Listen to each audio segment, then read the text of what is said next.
மெட்ராஸ் படம் மூலமாக கோலிவுட்டோட முன்னணி இயக்குனராக வலம் வர்ற இயக்குனர் ப. ரஞ்சித் நடிகர் சூர்யாவை வச்சு ஆக்ஷன் படம் ஒன்று இயக்க திட்டமிட்டிருப்பதாக தகவல் வெளியாகியிருக்கு. இப்போ சூப்பர் ஸ்டார் ரஜினிகாந்த் வச்சு ப. ரஞ்சித் இயக்கி இருக்கிற கேங்ஸ்டர் படமான கபாலி படத்தோட இறுதிக்கட்ட பணிகளில் டைரக்டர் பிஸியாக இருக்காரு. நடிகர் கார்த்தியை வச்சு இயக்கிய மெட்ராஸ் படத்தை தொடர்ந்து இயக்குனர் ரஞ்சித் அவரோட அண்ணனான சூர்யாவை வச்சு படம் இயக்க திட்டம் போட்டிருப்பதாக சொல்லப்படுது. இந்த நிலையில சமீபத்தில் சூர்யாவை சந்திச்ச ப. ரஞ்சித் கிட்ட கதை தயார் செய்யுமாறு சூர்யா சொல்லியிருக்கிறதாக சொல்லப்படுது. கபாலி வெளியீட்டிற்கு பிறகு உடனடியா இந்த படத்தோட ஆரம்ப கட்ட பணிகள் துவங்கும் அப்படின்னு எதிர்பார்க்கப்படுது. சூர்யா ரஞ்சித் கூட்டணியில உருவாகிற படம் கண்டிப்பா ரொமான்ஸ் கதை இல்ல, பக்கா ஆக்ஷன் படமாக இருக்கும் அப்படின்னு ரஞ்சித்துக்கு நெருங்கிய வட்டாரம் தகவல் தெரிவிச்சிருக்கு. இப்போ ரஞ்சித் இயக்குனராக ரசிகனாக சூப்பர் ஸ்டாரோட கபாலி பட வெளியீட்டை எதிர்நோக்கி காத்திருக்காரு. நடிகர் சூர்யா 24 பட வெற்றியை தொடர்ந்து இயக்குனர் ஹரியின் சிங்கம் 3 படப்பிடிப்பில் நடிச்சிட்டு வராரு.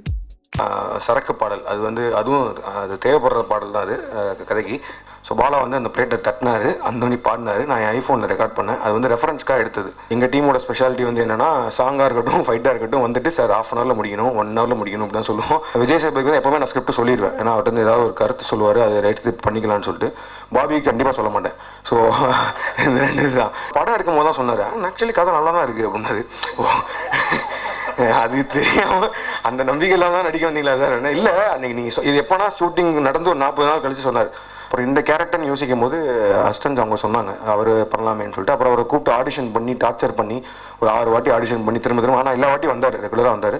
சீரியஸாக சொன்னார், இல்லை ஆக்சுவலி கார்த்திக் கூப்பிட்டார், என்னென்ன அந்த பொண்ணு என் கண்ணை பார்க்கறதுனால டிஸ்டர்ப் ஆகுதுன்னு நினைக்கிறேன் அப்படின்னாரு.